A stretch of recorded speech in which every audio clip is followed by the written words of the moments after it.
ഏറ്റവും കൂടുതൽ അക്രമവും കൊലയും നടത്തുന്ന ആൾ ഹീറോ എന്നൊരു നില, അത് ഒരു തരം ഹീറോ വർഷിപ്പ്. അതിൻ്റെ ഭാഗമായി എല്ലാവരെയും തല്ലി ഒതുക്കലാണ് ഒരു മഹത്വം. അങ്ങനെയാണ് ഞാൻ മാറേണ്ടത് എന്ന് ചിന്തിക്കുന്ന കുട്ടി. ഇങ്ങനെയൊക്കെ മാറുകയാണ് കുട്ടികളുടെ ഒരു മാനസികാവസ്ഥ. അപ്പോൾ കുട്ടികളുടെ മാനസികാവസ്ഥ ഈ തരത്തിലാകുന്നതിന് പല കാരണങ്ങളുണ്ട് എന്നുള്ളതാണ് യഥാർത്ഥ കാര്യം. അതിലൊന്ന് അധ്യാപകനും വിദ്യാർത്ഥിയും തമ്മിലുള്ള ബന്ധത്തിൽ വന്ന മാറ്റങ്ങൾ, രക്ഷകർത്താക്കളും കുട്ടികളും തമ്മിലുള്ള ബന്ധത്തിൽ വരുന്ന മാറ്റങ്ങൾ, പിന്നെ ധൂർത്ത്, അത്തരം ജീവിത രീതികളോടുള്ള ആസക്തി,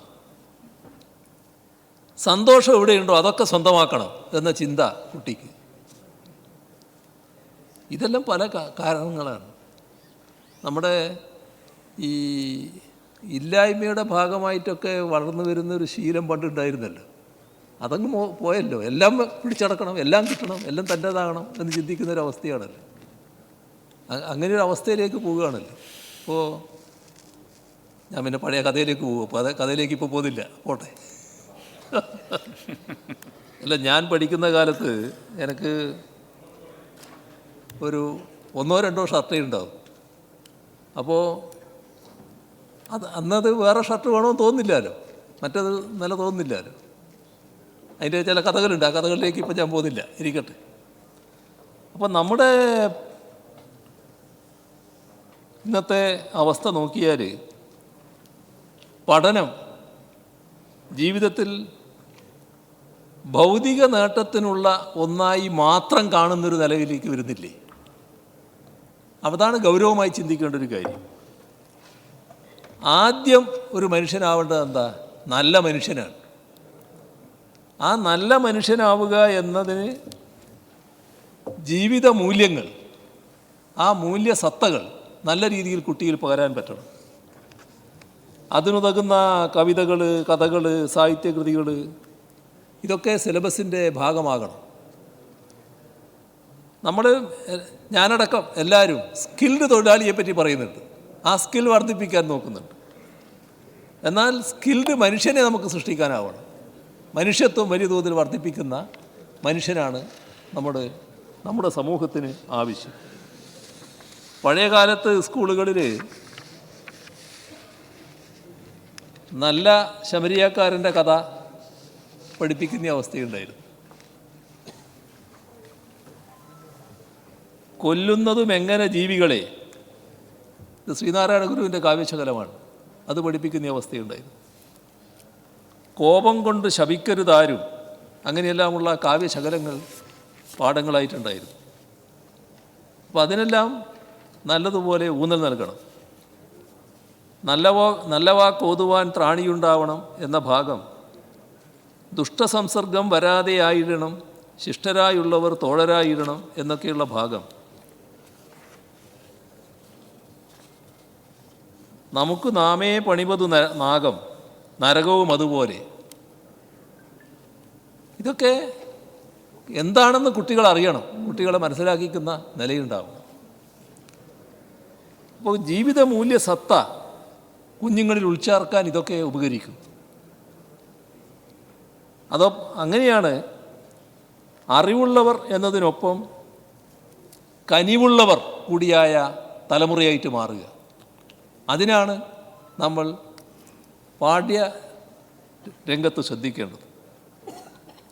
അപ്പോൾ സിലബസ്, കരിക്കുലം, ഇതിലെല്ലാം ജീവിത പാഠങ്ങൾ, മോറൽസ്, ഇതൊക്കെ ഇല്ലാതാവുന്നുണ്ടോ? അത് അറിവ് സമ്പാദനത്തിൽ മാത്രമായി പരിമിതപ്പെട്ടു പോകുന്നുണ്ടോ? ഇതും നമ്മൾ ആലോചിക്കേണ്ട കാര്യമാണ്. ഇവിടെ നമ്മൾ തീരുമാനിക്കേണ്ട, പക്ഷേ ഇത്തരം കാര്യങ്ങളെല്ലാം നമുക്ക് വിശദമായി പരിശോധിച്ച് തീരുമാനിക്കാൻ ആവണം. അല്ല, നമ്മളടക്കം പങ്കാളിത്തം വഹിച്ചുകൊണ്ട് തീരുമാനിക്കാം, പക്ഷേ ആ തീരുമാനിക്കേണ്ടവർക്കാണല്ലോ ഇതിനകത്ത് അഭിപ്രായം പറയേണ്ടവർ. നമ്മളിതിലൊന്നും വിദഗ്ധരല്ലല്ലോ. വിദഗ്ധരായിട്ടുള്ള ഒരുപാട് ആളുകൾ നമ്മുടെ സമൂഹത്തിലുണ്ടല്ലോ. അതിൽ നമ്മൾ മാത്രമല്ല, ഇപ്പോൾ നമ്മളെല്ലാവരും രാഷ്ട്രീയ പ്രസ്ഥാനങ്ങളാണ്, മറ്റ് സംഘടനകളുണ്ട്, ആത്മീയ നേതാക്കളുണ്ട്, നമ്മുടെ സാമൂഹ്യ ശാസ്ത്രജ്ഞന്മാരുണ്ട്, അങ്ങനെ പലരും ഉണ്ടല്ലോ. അവരെല്ലാവരെയും നമുക്കിതിൻ്റെ ഭാഗമാക്കാമല്ലോ. എന്നിട്ട് എങ്ങനെ ഇതിനെ കൈകാര്യം ചെയ്തു പോകണമെന്നതിൻ്റെ ഒരു പൊതുവായ രൂപത്തിലേക്ക് നമുക്കെത്താൻ കഴിയും. നമ്മുടെ ലോകം തിന്മയും തെമ്മാടികളും മാത്രമല്ല, നന്മയും നല്ലവരും കൂടി ഉള്ളതാണ് എന്ന് കുട്ടികൾക്ക് പറഞ്ഞു കൊടുക്കാൻ കഴിയണം.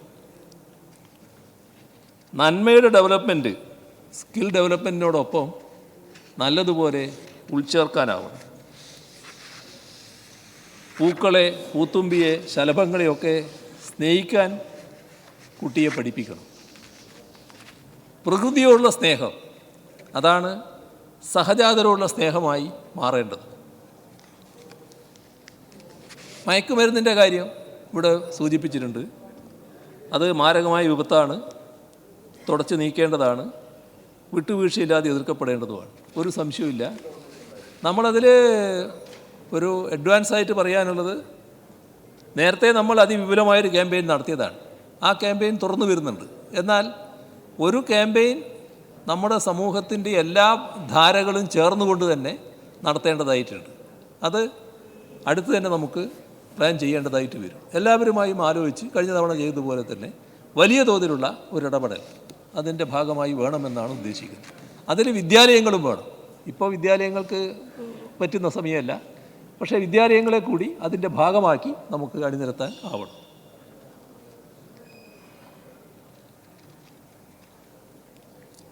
ഇപ്പോൾ മയക്കുമരുന്ന് ഏത് വഴിയാണ് ഇന്ത്യയിലേക്ക് എത്തുന്നത്? രാസമയക്കുമരുന്ന് ഇവിടെ ഉൽപ്പാദിപ്പിക്കപ്പെടുന്നതല്ല, ഇറക്കുമതി ചെയ്യുന്നതാണ്. അപ്പോൾ കേന്ദ്ര ഗവൺമെൻറ് രാജ്യസഭയിൽ നൽകിയൊരു മറുപടിയുണ്ട്. അതിൽ നമ്മുടെ കേരളത്തിലുള്ള ഒരു തുറമുഖവും ഇല്ല, എല്ലാം കേരളത്തിന് പുറത്തുള്ള തുറമുഖങ്ങളാണ്. അപ്പോൾ കേരളത്തിലെ തുറമുഖത്തിൽ ഇറങ്ങിയാൽ ഇവിടെ നിന്ന് റോഡിലേക്ക് ഇറങ്ങാൻ അനുവദിക്കില്ല എന്ന് അവർക്കറിയാം. അതുകൊണ്ട് മറ്റ് സ്ഥലത്താണ് ഇറക്കുന്നത്, എന്നിട്ട് അവിടെ നിന്ന് ഇങ്ങോട്ട് കൊണ്ടുവരിക. അപ്പോൾ ഈ ഘട്ടത്തിൽ വേണ്ടത് സർക്കാരും സമൂഹവും ആകെ ഒന്നായി നിന്ന് മയക്കുമരുന്ന് എന്ന മാരക വിപത്തിനെ തുടച്ചു നീക്കലാണ്. ഇതിനകത്ത് ഒരുമയേ വേണ്ടു. ഒരു തരത്തിലുള്ള അഭിപ്രായ വ്യത്യാസവും, കക്ഷി രാഷ്ട്രീയത്തിൻ്റേതായ ഒരഭിപ്രായ വ്യത്യാസവും ഉണ്ടാകേണ്ടതായിട്ടില്ല. സർക്കാർ സ്വീകരിക്കുന്ന നടപടികളിൽ ഏതെങ്കിലും തരത്തിലുള്ള കുറവുകൾ ഉണ്ടാകുന്നു എന്ന് കണ്ടാൽ അത് ചൂണ്ടിക്കാണിക്കാം. അത് തിരുത്തേണ്ടതുണ്ടെങ്കിൽ തിരുത്തുന്നതിന് എപ്പോഴും സർക്കാർ സന്നദ്ധമായിരിക്കും. കാരണം ഇതിലൊന്നും ഒന്നും മറച്ചു വെക്കാനില്ല. ഇപ്പം നമ്മുടെ നാട്ടിൽ പലർക്കും മയക്കുമരുന്ന് കൈമാറുന്ന ഇടങ്ങളറിയാം. അപ്പോൾ അവരിൽ പലരും പോലീസിനോ എക്സൈസിനോ വിവരം കൈമാറുന്നില്ല എന്നൊരവസ്ഥയുണ്ട്. അതിന് ഭയം തങ്ങൾക്ക് എന്തെങ്കിലും സംഭവിച്ചാലോ എന്നാണ്. അതിനാണ് ഞാൻ നേരത്തെ പറഞ്ഞൊരു നമ്പർ, ആ നമ്പറിലേക്ക് കൊടുത്താൽ മതി മെസ്സേജ്. പോലീസ് സ്റ്റേഷനിൽ പോയി പറയണ്ട, ഉടനെ നടപടികൾ അതിൻ്റെ ഭാഗമായി സ്വീകരിച്ചു കൊണ്ടു. കുട്ടികൾ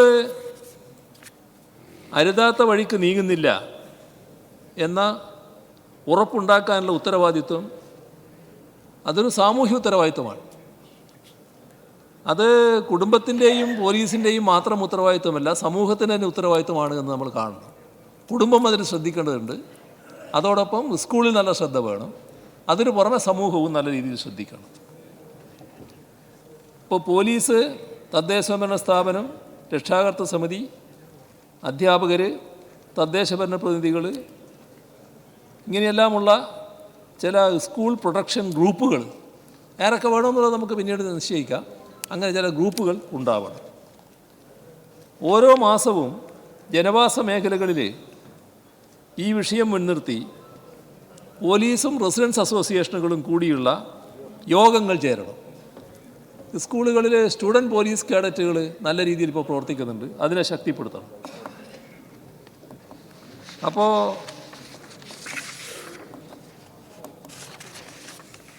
മയക്കുമരുന്ന്